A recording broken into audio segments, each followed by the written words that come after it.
দর্শক স্বাগত জানাচ্ছি নিউজ 24 এর রাজনীতি নিয়ে নিয়মিত আয়োজন সিএসআরএম গণতন্ত্র অনুষ্ঠানে। আপনাদের সাথে আছি আমি বাবু কামরুজ্জামান।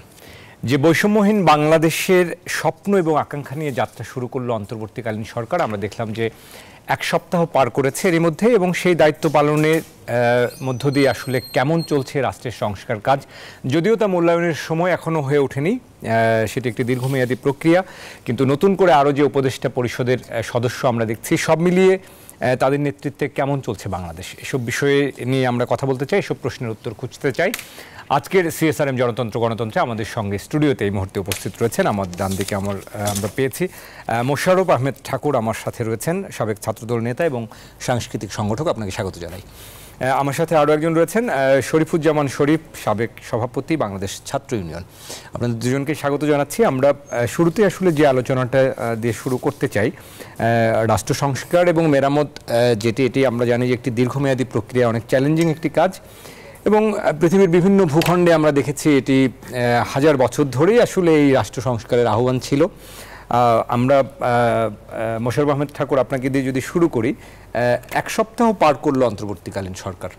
আমরা জানি যে মূল্যায়ন করার মতো সময় এখনও আসেনি, কিন্তু এর মধ্যেও আসলে কেমন চলছে বাংলাদেশ, আজকের আলোচনার যে শিরোনাম, সেই শিরোনাম ধরেই যদি বলি, আপনার একটু প্রতিক্রিয়া জানতে চাইব। শুরুতে এই প্রশ্নটি করতে চাই যে কেমন চলছে।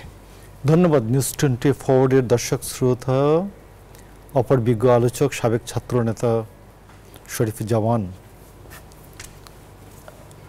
দেখুন, রাষ্ট্র সংস্কার একটা বিশাল ব্যাপার, এবং আপনি যেটা বলেছেন আপনার সাথে একমত, এটা শত বর্ষ ধরে চলে।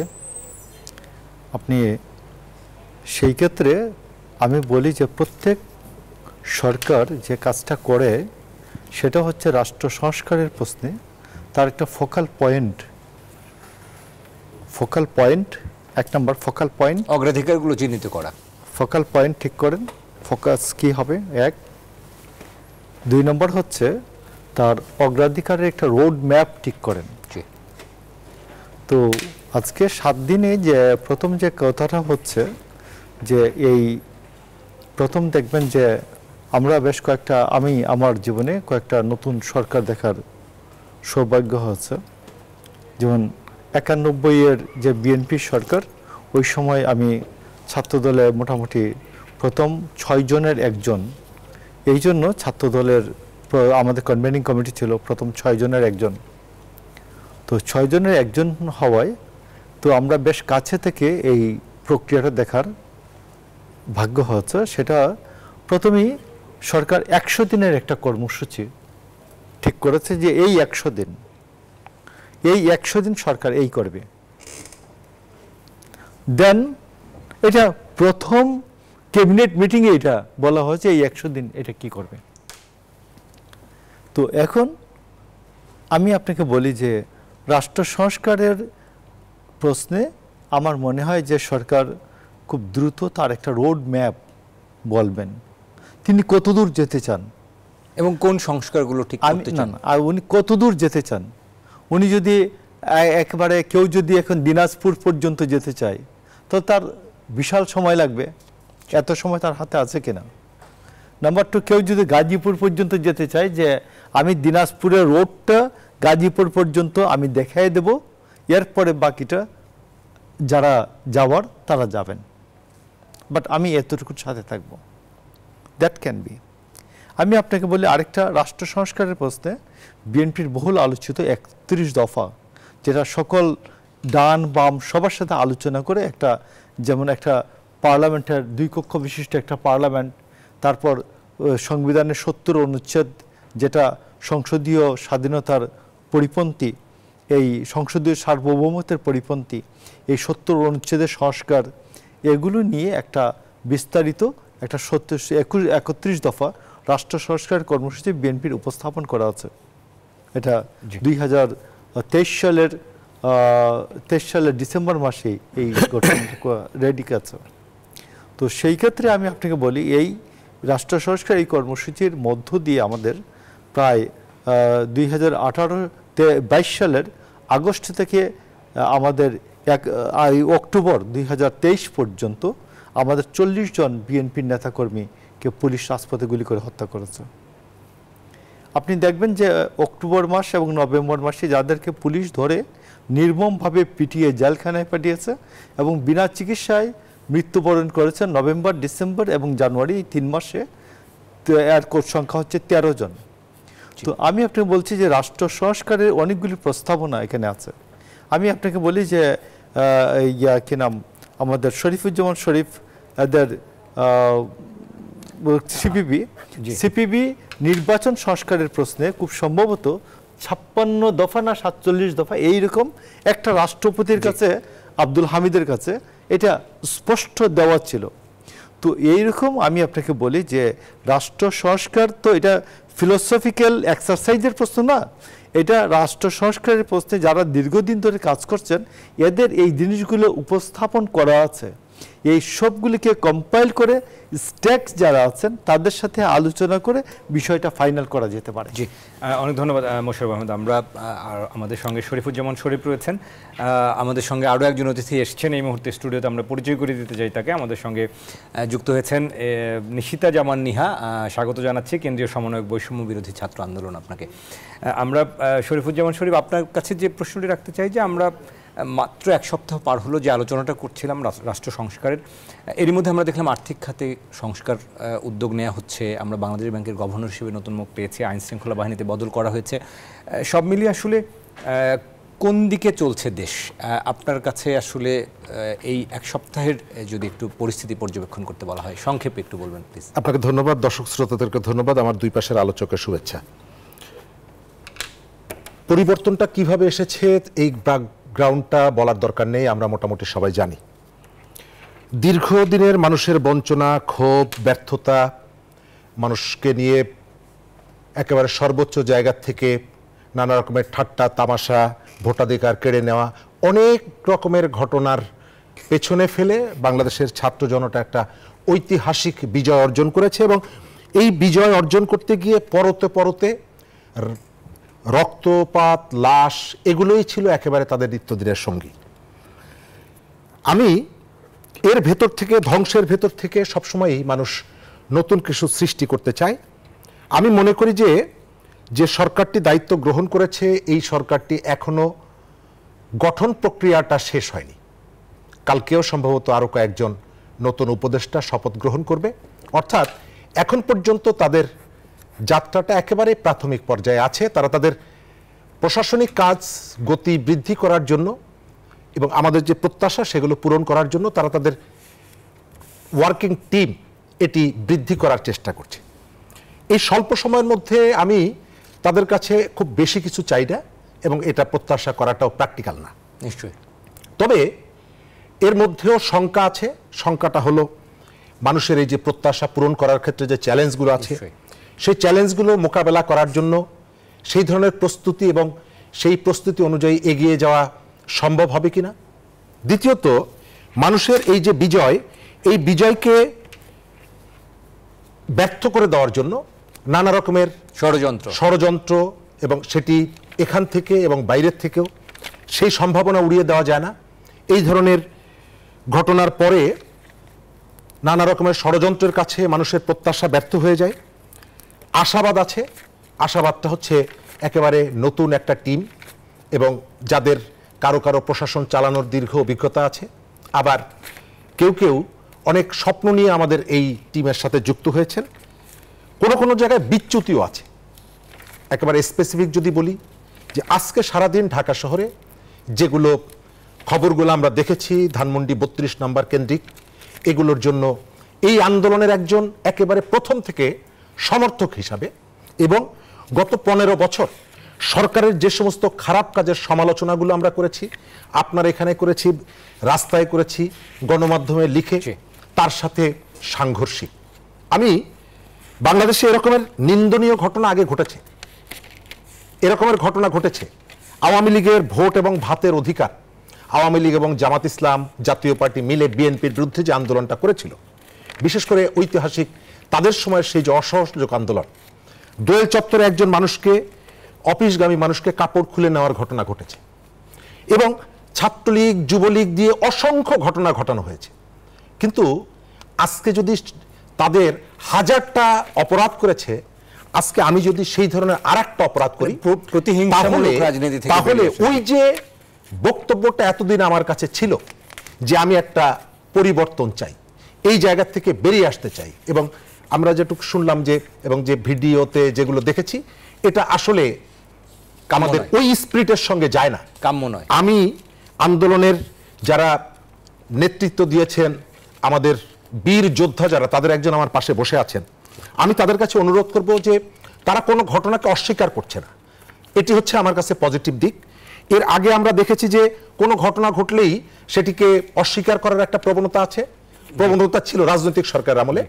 এখন আমরা যেটা দেখছি, তারা অস্বীকার করছেন না। ইতিমধ্যেই ভিডিও বার্তা এবং সোশ্যাল মিডিয়াতে আমরা দেখছি যে সমন্বয়করা এই বিষয়টা বিব্রত বোধ করেছেন। আমি অনুরোধ করব তাদেরকে, বারবার এরকমের ঘটনা ঘটলে আপনারা যে বিব্রত বোধ করবেন, কিন্তু একটা পর্যায়ে যে মানুষ এই বিব্রত বোধের প্রতি আর সেই শ্রদ্ধাটা বা সেই ভালোবাসাটা আর থাকবে না। সুতরাং এই ঘটনাগুলোর পুনরাবৃত্তি যাতে না ঘটে, যেহেতু ভিডিও আছে, তাদেরকে খুঁজে বের করা সম্ভব। আমি মনে করি এই আন্দোলনটাকে কোনো রাজনৈতিক দল, এই প্ল্যাটফর্মকে কোনো রাজনৈতিক দল এবং আমাদের অসংখ্য শহীদ ব্যবহার করার সুযোগ, আমাদের অসংখ্য শহীদের যে আত্মদানের যে স্পিরিটটা, সেটা যাতে ব্যর্থ করতে না পারে, আপনাদেরকে সতর্ক থাকতে। নিশ্চয়ই শরীফুজ্জামান শরীফ, আমরা আবারও আসবো আপনার কাছে। আমাদের সঙ্গে একজন শিক্ষার্থী রয়েছেন, কেন্দ্রীয় সমন্বয়ক নিশিতা জামান নিহা, বৈষম্য বিরোধী ছাত্র আন্দোলনের কেন্দ্রীয় সমন্বয়ক। আপনাকে আরও একবার স্বাগত জানাই এবং আপনার কাছে যে প্রশ্নটি রাখতে চাই এই আলোচনার সূত্র ধরেই, যে আমরা জানি যে নতুন এক বাংলাদেশের যে স্বপ্ন তারুণ্যের হাত ধরে আসলে আমরা পেলাম, এবং সেই বাংলাদেশকে আসলে অর্জনের থেকে বরাবরই বলা হয় যে রক্ষা করা আসলে অনেক বেশি কঠিন এবং এটির একটি গুরুভার রয়েছে। সেই জায়গা থেকে আপনাদের কাছে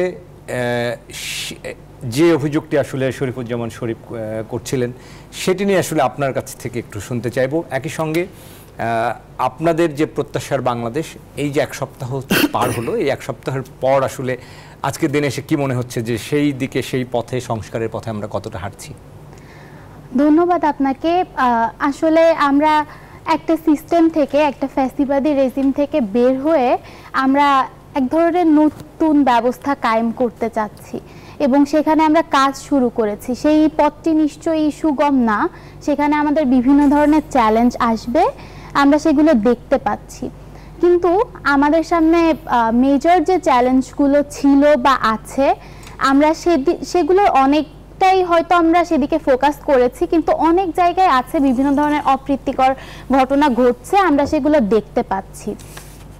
আসলে এই ঘটনাগুলোর প্রেক্ষিতে আমার মনে হয় যে দেখবেন ছাত্ররা একদম শুরু থেকেই, আমি যদি বলি, যেদিন সরকার পতন ঘটলো তারপর থেকেই বিভিন্ন জায়গায় যে আওয়ামী লীগের যে পরাজিত অপশক্তি, তারা কিন্তু বিভিন্ন ধরনের তৎপরতা চালিয়েছে তখন থেকে। এবং সেই সময় আসলে আইন শৃঙ্খলা ওইভাবে ছিল না, সে সময় পুলিশ মাঠে ছিল না, কিন্তু আপনারা দেখতে পাবেন ওই সময় শিক্ষার্থী বা জনতা, আমি যদি বলি, তারা কিন্তু একদম স্বতঃস্ফূর্তভাবে নিজের জায়গা থেকে তারা চেষ্টা করেছে এগুলো রুখে দেওয়ার জন্য। আপনারা দেখবেন তারা দাঁড়িয়ে মন্দির পাহারা দিয়েছে, তারা রাত জেগে জনগণের এখনো ট্রাফিক নিয়ন্ত্রণের দায়িত্ব তারা পালন করে যাচ্ছে। জি, তারা করে যাচ্ছে এবং এগুলো তারা করছে। এটার মধ্যে দিয়েই প্রমাণিত হয় আসলে যে তারা কিন্তু তাদের চেষ্টা দিয়ে অব্যাহত রেখেছে। এবং আমাদের জায়গা থেকে আমাদের উপদেষ্টা যারা আছেন, আমাদের সমন্বয়কদের মধ্যে থেকে, বা আমরা যারা এখনো কাজ করে যাচ্ছি মাঠ পর্যায়ে, আমাদের কিন্তু ওই চেষ্টার কমতিটা নাই, আমরা চেষ্টা করে যাচ্ছি। এবং এই ধরনের দুটো একটা বিচ্ছিন্ন ঘটনা বলি বা এগুলো আসলে যেখানেই হোক না কেন, এটা কোনোভাবেই কাম্য না। আমাদের একজন আলোচক বলছিলেন আজকে ধানমন্ডি 32-এ যে ঘটনার কথাটি, সেটি শুনে আমরা আমাদের জায়গা থেকে খুবই আশাহত এবং আমরা এটি নিয়ে অনেক উদ্বিগ্ন যে এটি আসলে হওয়ার কথা ছিল না। এই জায়গাগুলো থেকে কিভাবে বের হয়ে আসা যায় আমরা সেটি ভাবছি। তবে এই জায়গায় আমার মনে হয় যে শিক্ষার্থী বা জনগণ তো করছেই, আইন শৃঙ্খলা পরিস্থিতির ব্যাপারে মাঠে যারা আছেন তাদের হয়তো আরেকটু সতর্ক অবস্থান নেওয়া উচিত। নিশ্চয়ই তাদের আরেকটু ভূমিকা, রাইট। তারা যদি এটি করে তাহলে কিন্তু অনেক ক্ষেত্রে এগুলো কমে আসবে। এবং আপনি পরবর্তী প্রশ্নটা যেটা করেছিলেন যে এই যে আমরা যে আমাদের একটি স্বপ্ন ছিল, সেই স্বপ্ন বাস্তবায়নের পথে আমরা আসলে কিরকম দেখছি।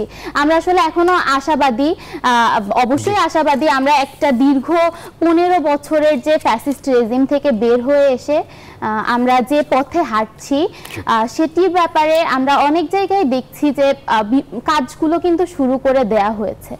তো সেক্ষেত্রে আমি বলতে চাবো যে আমাদের এই যে স্বপ্ন এটি আসলে অব্যাহত থাকবে, পরিবর্তন আসবে। নিশিতা যেমন আমরা আমাদের আসলে একটা বিরতি নেওয়ার সময় অনেক কয়েক প্রজন্মের মাঝখানে গেছে। তো আমি একজন আগের আমরা 90-এর দশক 90-এর ছাত্রনেতা হিসেবে যে নতুন কাজটা, নতুন যে আমরা নতুন স্বপ্নের দিকে ধাবিত হচ্ছি, এই নতুন স্বপ্নটা কি? নতুন স্বপ্নটা হচ্ছে যে এমন একটি বাংলাদেশ যেখানে আসলে আমার বাক স্বাধীনতা থাকবে, যেখানে আসলে আমি মানুষ হিসাবে এক মর্যাদা পাবো বা আমার অধিকারগুলো রক্ষা হবে। আমরা যদি দেখি এই 15 বছরে আমাদের ভোটাধিকার ছিল না, আমরা ফেসবুকে একটি স্ট্যাটাস পর্যন্ত দিতে পারতাম না। নিশ্চয়ই বৈষম্যহীন যে বাংলাদেশ। আমরা আরো কথা বলবো আমাদের রাজনৈতিক সংস্কৃতি নিয়ে, শরীফুজ্জামান শরীফ এবং মোশাররফ আহমেদ, আমরা আরো কথা বলবো। একটা ছোট্ট বিরতি নেবার সময় হয়েছে। বিশেষ করে আমরা আমাদের যে এই শেখ হাসিনার পতন এবং সালমান এফ রহমানের মতো প্রতিপত্তিশালী ব্যবসায়ীর যে আজকের যে পরিস্থিতি, সেখান থেকেও যে রাজনীতিবিদদের শিক্ষা নেবার সুযোগ আছে, সেগুলো নিয়েও কথা বলবো। আমরা একটা ছোট্ট বিরতি নিয়ে ফিরে আসি। দর্শক, CSRM জনতন্ত্র গণতন্ত্রে আমরা কথা বলছি কোন দিকে চলছে দেশ। ছোট্ট একটা বিরতি থেকে ফিরছি। দর্শক, বিরতির পর আবারও স্বাগত CSRM জনতন্ত্র গণতন্ত্র অনুষ্ঠানে। আজকে আমরা কথা বলছি কোন দিকে চলছে দেশ, এই শিরোনামে। আমাদের সঙ্গে শরীফুজ্জামান শরীফ রয়েছেন, সাবেক সভাপতি বাংলাদেশ ছাত্র ইউনিয়ন। আমাদের সঙ্গে রয়েছেন মোশাররফ আহমেদ ঠাকুর, সাবেক ছাত্রদল নেতা এবং সাংস্কৃতিক সংগঠন। এবং সবার ডান দিকে রয়েছেন নিশিতা জামান নিহা, কেন্দ্রীয় সমন্বয়ক বৈষম্য বিরোধী ছাত্র আন্দোলন। তিনজনকে আরও একবার স্বাগত জানাই। আমরা মোশাররফ আহমেদ ঠাকুর, আপনাকে দিয়ে শুরু করতে চাই। একেবারে যদি ছোট্ট করে সুনির্দিষ্ট করে জানতে চাই যে এই যে রাজনৈতিক সংস্কৃতি, আমরা যে এই যে শেখ হাসিনার পতন বলছি, ফ্যাসিস্ট সরকারের পতন, এখান থেকে এই সংস্কৃতি থেকে বেরিয়ে আসতে বিএনপির যে ধরনের পরিবর্তন বা চর্চার প্রয়োজন, বা এখান থেকে শিক্ষা নেওয়ার একটা বড় সুযোগ তৈরি হয়েছে কিনা, এবং সেটা আসলে তারা নিচ্ছে বলে মনে করেন কিনা? না, আমি আপনাকে এইভাবে উত্তরটা না দিয়ে আমি বলি, ইতিহাসের সবচেয়ে বড় শিক্ষা হচ্ছে ইতিহাস থেকে কেউ শিক্ষা গ্রহণ করে না। জি, সেটা করে না। তো এখন আমাদের নাম্বার 2 আপনাকে আমি দেখাই, সেটা হচ্ছে যে বিভিন্ন বড় বড় পরিবর্তন, ফরাসি বিপ্লব একটা বড় পরিবর্তন আমাদের পৃথিবীর ইতিহাসে। তো এখানে 1789 থেকে 91 সাল পর্যন্ত সংবিধান সভায় 5টা বেসিক স্ট্রাকচার ঠিক করা হয়। স্বাধীনতা মানে মানুষের জন্মগত অধিকার, 1। 2 হচ্ছে অত্যাচারের বিরোধিতা। 3 আইনের চোখে সকলে সমান। 4 ধর্মীয় স্বাধীনতা। 5 জনগণ সার্বভৌম ক্ষমতার মালিক। এই 2 বছরে এটা ঠিক করা হলো। 1793 সালে এসে জ্যাকোবিনপন্থী একটা উগ্রপন্থী দল ক্ষমতা গ্রহণ করলো এবং তারা বলল মুক্তির জন্য স্বৈরতন্ত্র দরকার, মুক্তির জন্য স্বৈরতন্ত্র দরকার। এবং 1793 থেকে 94 সালে প্রচুর হত্যাকাণ্ড হলো ফরাসিতে। তো এই জন্য আমি আপনাকে বলছি যে আজকে আমি এই জায়গাটা কানেক্ট করতে চাই। আমরা স্বাধীনতা যুদ্ধের মূল কথাটাই ছিল যে আমরা সাম্য, মানবিক মর্যাদা এবং সোশ্যাল জাস্টিস। তো মানবিক মর্যাদার পরিপন্থী যেন আমরা কোনো কিছুই করব না। নিশ্চয়ই আমি আওয়ামী লীগ যে মানবিক মর্যাদার পরিপন্থী কাজ করেছে, এই জন্য আমি তার সাথে মানবিক মর্যাদার পরিপন্থী কাজ করব, এটা হবে না। নিশ্চয়ই। এবং এই জন্য আপনি দেখবেন তারেক রহমান বারবার বলেছেন যে আপনারা কেউ প্রতিহিংসার আশ্রয় নেবেন না। নিশ্চয়ই, আমরাও সেটি আশা করছি। আমরা মোশাররফ আহমেদ ঠাকুর, আমাদের যেহেতু সময় স্বল্পতা রয়েছে, আবারও ফিরছি আপনার কাছে। শরীফুজ্জামান শরীফ, একই বিষয় আসলে আপনার কাছে জানতে চাইবো যে এই যে আমরা দেখলাম শেখ হাসিনার পতন, সালমান এফ রহমানের কথা বলছিলাম, তার মতো প্রতিপত্তিশালী ব্যবসায়ী, দাপুটে ব্যবসায়ী, তার আজকের যে পরিস্থিতি, এখান থেকে ইতিহাস থেকে যেটি বলছিলেন মোশাররফ সাহেব যে শিক্ষা নেয় না, আমরা শিক্ষা নেই না, সেটির একটা বড় রাস্তা তৈরি হলো কিনা, এবং রাজনৈতিক দলগুলো সবারই আসলে একটা সুযোগ তৈরি হলো কিনা, এবং সেটি আমরা আসলে শিক্ষাটা নেব কিনা। প্রথম জায়গাটা হচ্ছে যে আমরা দেখেছি যে রাষ্ট্রের সঙ্গে জনগণের একটা বিরাট গ্যাপ তৈরি হয়েছিল, বিরাট ব্যবধান তৈরি হয়েছিল।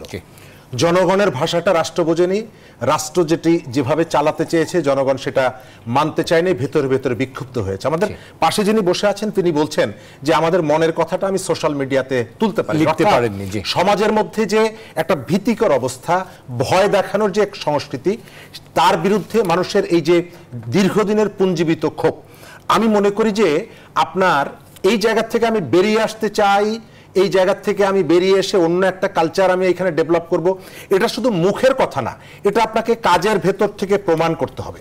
এবং আপনি আপনার এই কাজটা করতে গিয়ে অনেককে নিয়ে, আমি কয়েকদিন আগে তাদের একটা দেয়াল লিখনটা আমার খুব মনে পড়েছে, মিরপুরে আমি একটা দেয়াল লিখন দেখলাম, শোনো মহাজন আমরা বহুজন। অর্থাৎ এই যে বহুজন মহাজনের কাছে যে দাবিটা তুলছে, মহাজন এতদিন সেই দাবিটা শোনেনি। আজকে যিনি মহাজন, অনেক সৃজনশীল, অনেক অনেক আমি আমার কাছে খুব দেয়াল লিখন পেয়েছি, আমার চেটে নয় খেটে খান, রাইট। তো এখন আমাদের যারা মহাজন আছে তাদেরকে এই জিনিসটা মনে রাখতে হবে যে আমাদের বাইরে অনেকেই আছে, তাদের একটা এক্সপেকটেশন আছে, তাদের একটা স্যাক্রিফাইস আছে, এবং একটা স্যাক্রিফাইসের ভেতর থেকে একটা নতুন প্রজন্ম তারা এই পর্যন্ত নিয়ে এসেছে। আমি আবার এটিকে মনে করিয়ে দিই, আমাদের কোনো আচরণ যেন যাদেরকে আমরা পরাজিত করেছি তাদের প্রতি মানুষের সিম্প্যাথি তৈরি না হয়, প্রতিহিংসার যে জায়গাটি এখন পর্যন্ত যে প্র্যাকটিসটা দেখছি, আমি মনে করি যে এই আন্দোলনে কোনো রাজনৈতিক দল না, সব মানুষ অংশগ্রহণ করেছে। এমনকি যাদেরকে পরাজিত করেছি তাদের অনেক অভিভাবকের সন্তান ওই আন্দোলনে ছিল। সুতরাং আমাদের এমন কিছু করা উচিত হবে না যে আন্দোলনের যে স্পিরিটটা, পরিবর্তনের যে আকাঙ্ক্ষা, সেটিকে কালিমালিপ্ত হয় এবং এটিকে কেউ দখল করে নিয়ে যেতে না পারে। নিশ্চয়ই অনেক চমৎকারভাবে আপনি সুনির্দিষ্ট কয়েকটি পয়েন্ট তুলে ধরেছেন। আমরা নিশিতা জামান নিহা আমাদের সাথে রয়েছেন, কেন্দ্রীয় সমন্বয়ক বৈষম্য বিরোধী ছাত্র আন্দোলন। নিশিতা, আপনার কাছে জানতে চাইবো যে কথা আসলে বলছিলেন যে সবাইকে সাথে নিয়ে বৈষম্যহীন বাংলাদেশ গড়া, আমরা সামাজিক যোগাযোগ মাধ্যমে দেখেছি বেশ জনপ্রিয় কিছু লাইন দেখেছি, ঘুরেছে যে রাষ্ট্র সংস্কারের কাজ চলছে, সাময়িক অসুবিধার জন্য দুঃখিত, এরকম অনেক জনপ্রিয় কথা আমরা আসলে পেয়েছি, উক্তি পেয়েছি। সব মিলে আসলে সবাইকে সাথে নিয়ে চলা, এই যে প্রতিহিংসার রাজনীতি না করা, আপনাদের সমন্বয়কদের বার্তাটা আসলে কি সারা দেশের শিক্ষার্থীদের প্রতি, মানুষের প্রতি দায়বদ্ধতার জায়গা থেকে? আসলে আমরা এতদিনের যে একটা কালচার দেখে এসেছি, বা আমরা যেটার মধ্যে দিয়ে বড় হয়েছি, আসলে সেই জায়গাটাই আমরা হয়তো অনেকদিন আওয়ামী লীগ সরকারকে দেখেছি, বা তার বাইরে যারা এসেছে শুনেছি, দলগুলোর মধ্যে আসলে ওই চর্চাটা আমরা পাইনি। তো সেই জায়গা থেকে এসে আমরা বৈষম্য বিরোধী ছাত্র আন্দোলনের প্ল্যাটফর্ম থেকে আমরা বলতে চাই যে এই জায়গাটা যেন ইনশিওর করা হয়, সেই জন্যই আমরা আসলে কাজটা করে যাচ্ছি। এবং আমরা কিন্তু বারবারই এটার কথা বলেছি যে আমরা এই যে ফল্টগুলো এতদিন ছিল সিস্টেমের, সেগুলো আমরা আসলে দূর করতে চাই। তো সেটার জন্য সবথেকে বড় যে চ্যালেঞ্জগুলো এখন আসছে, যে এই যে একটা প্রচলিত ধারার যে রাজনীতি আছে, সেখানে এই জিনিসগুলো হয়তো নাই, বা এই জিনিসগুলোর গ্যাপ আমরা দেখতে পেয়েছি এতদিন।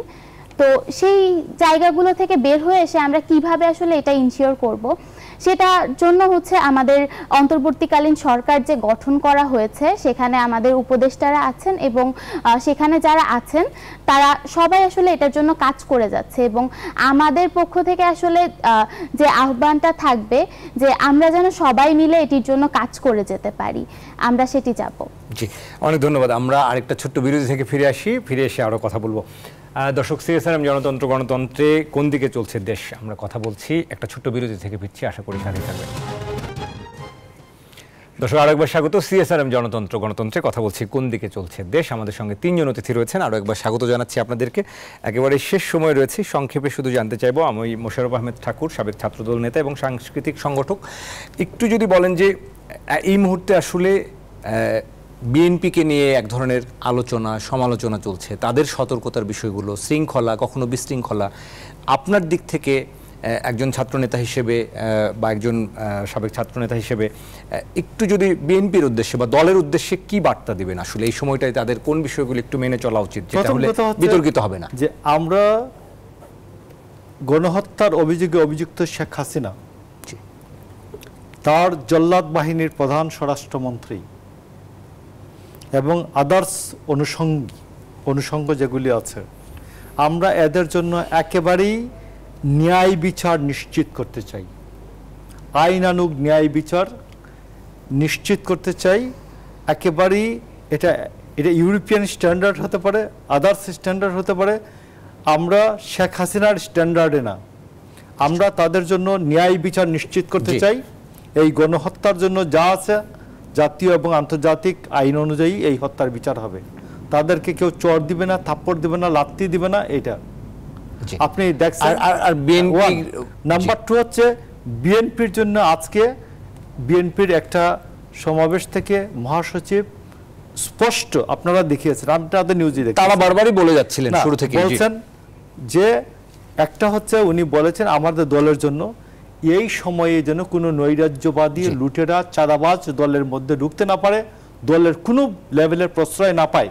1 2 নম্বর হচ্ছে আমরা এই বর্তমান যে সরকার আছে অন্তর্বর্তীকালীন সরকার, এই সরকারকে যে একটি সুষ্ঠু নির্বাচনের জন্য যে প্রয়োজনীয় যে সংস্কার আছে এই সংস্কারগুলির জন্য আমরা যুক্তিসঙ্গত সময় আমরা তাদেরকে দিতে চাই। জি, মোশাররফ আহমেদ ঠাকুর, অনেক ধন্যবাদ। আমাদের যেহেতু সময় স্বল্পতা, আপনি সুনির্দিষ্ট প্রস্তাব তুলে ধরেছেন। আমরা শরীফুজ্জামান শরীফ, সাবেক সভাপতি বাংলাদেশ ছাত্র ইউনিয়ন, আপনার কাছে একটু জানতে চাইব একেবারেই বাম দলগুলোর যে আসলে এই সময়ে ভূমিকা থাকা উচিত বা সেটা আসলে কতটা কার্যকর রয়েছে এবং আপনাদের দিক থেকে আসলে কি প্রত্যাশা করছেন এই অন্তর্বর্তীকালীন সরকারের কাছে একেবারে দ্রুত যে কাজগুলো আসলে সংস্কারগুলোতে আসলে মনোযোগী হওয়া উচিত?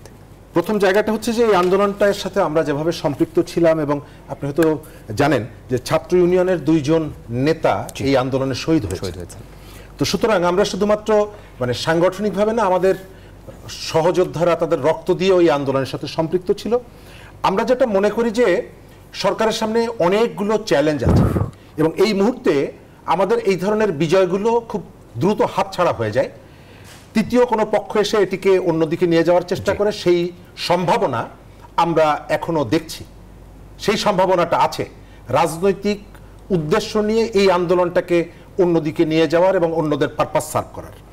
আমরা প্রতিহিংসার রাজনীতি থেকে বেরিয়ে আসা প্রয়োজন মনে করি, কিন্তু বিভিন্ন জায়গায় আমাদের দীর্ঘদিনের মানুষের পুঞ্জীবিত ক্ষোভের একটা বিস্ফোরণ দেখছি এবং প্রতিহিংসার জায়গাটা আমরা পুরোপুরি ত্যাগ করতে পারিনি এবং এটি আমরা বলছি যে সময় লাগবে, তবে এ বিষয়ে সন্দেহটাও আমাদের আছে যে আমরা সেখান থেকে বেরোতে পারবো কিনা। আমরা শিক্ষার্থীদের কাছেও কতগুলো আমাদের আবেদন আছে, সেটি হচ্ছে যে আপনারা যে বৈষম্যের বিরুদ্ধে কথা বলেছিলেন, এখনো শিক্ষাক্ষেত্রে বৈষম্যটা আছে। এক অঞ্চলের থেকে আর এক অঞ্চলের বৈষম্য, শহর এবং গ্রামের বৈষম্য, সেই বিষয়টা আপনারা অবশ্যই অ্যাড্রেস করবেন। আর শেষ করবো এই জায়গাটায়, আপনাদের রক্তের মধ্য দিয়ে, আপনাদের অসংখ্য সাথীর আত্মদানের মধ্য দিয়ে যে পরিবর্তনটা এসেছে, এই পরিবর্তনটা টেকসই করার জন্য আপনারা দৃঢ় হবেন এবং যে বক্তব্যটা আমাদের মানুষের উদ্দেশ্যে দিয়েছিলেন। অনেক ধন্যবাদ শরীফুজ্জামান শরীফ। আমরা নিশিতা জামান নিহা, কেন্দ্রীয় সমন্বয়ক, আপনার কাছে শেষ বার্তা নিতে চাই। সেটি আপনাদের সমন্বয়কারীদের উদ্দেশ্যেও যদি আপনার কিছু বলার থাকে, যেটি বলছিলেন। জি, প্রশ্নটি আরেকবার। না, আমি জানতে চাচ্ছি যে আপনার দিক থেকে আরো যারা সারা দেশে আপনাদের যারা সমন্বয়কারী রয়েছেন, শিক্ষার্থী রয়েছেন, আপনারা যারা যে নতুন বাংলাদেশ, সাম্যের বাংলাদেশের স্বপ্ন দেখছেন, সেই স্বপ্ন যেন ধূলিসাৎ না হয়, কেউ যেন ষড়যন্ত্র করে সেটিকে নস্যাৎ করতে না পারে, সেই বিষয়টিতে সজাগ থাকবার ক্ষেত্রে আপনাদের যারা শিক্ষার্থী রয়েছেন, সমন্বয়কারী রয়েছেন, তাদের উদ্দেশ্যে যদি আপনার কিছু বলার থাকে। এক্ষেত্রে আসলে আমি যেটা বলতে চাবো যে দেখবেন স্বাধীনতা পরবর্তী সময়ে বা যে কোনো একটি শাসকের আমল থেকে বের হয়ে আসার পরে আপনি যদি দেখেন সাময়িক একটি বিশৃঙ্খলা সব জায়গায় বিরাজ করে। সেটি আমরা শ্রীলঙ্কাতে দেখেছি, সেটি আমাদের স্বাধীনতা পরবর্তী সময়েও আমরা দেখেছি। বিভিন্ন জায়গায় লুটপাট থেকে শুরু করে বিভিন্ন ধরনের অপকর্ম, সেগুলো আমরা সে সময় দেখেছি, আমরা জেনেছি। তো সেই জিনিসটা আসলে এখনো আছে, এখনো বিভিন্ন জায়গায় বিভিন্ন সুবিধাবাদী মানুষ সবসময় থাকবে, তারা চেষ্টা করছে বিভিন্নভাবে সুবিধা নেয়ার। আমি এখানে একটু বলতে চাইবো যে আমরা কিন্তু সমন্বয়ক কমিটি আমরা দেওয়া বন্ধ করে দিয়েছি অনেক আগেই, যেগুলো জেলা পর্যায়ে ছিল সেগুলোই, কিন্তু তারপরেও আমরা দেখেছি নতুন করে অনেক জায়গায় সমন্বয়ক কমিটি বা টিম গঠন করা হচ্ছে। এগুলো আসলে আমাদের পক্ষ থেকে না, আমরা বলবো সবাইকে এই বিষয়ে সচেতন থাকার জন্য এবং কেউ যেন এটাকে আসলে বিতর্কিত করতে না পারে বা নিজের ফায়দাটা লুটতে না পারে। অনেক ধন্যবাদ জানাই নিশিতা জামান নিহা, অসংখ্য ধন্যবাদ জানাই আপনাদের তিনজনকে আজকের এই আলোচনায় সময় দেওয়ার জন্য। দর্শক, সিএসআরএম জনতন্ত্র গণতন্ত্র আজকের মতো বিদায় নিচ্ছি। সাম্যের বাংলাদেশ প্রতিষ্ঠা হোক সেই প্রত্যাশায়।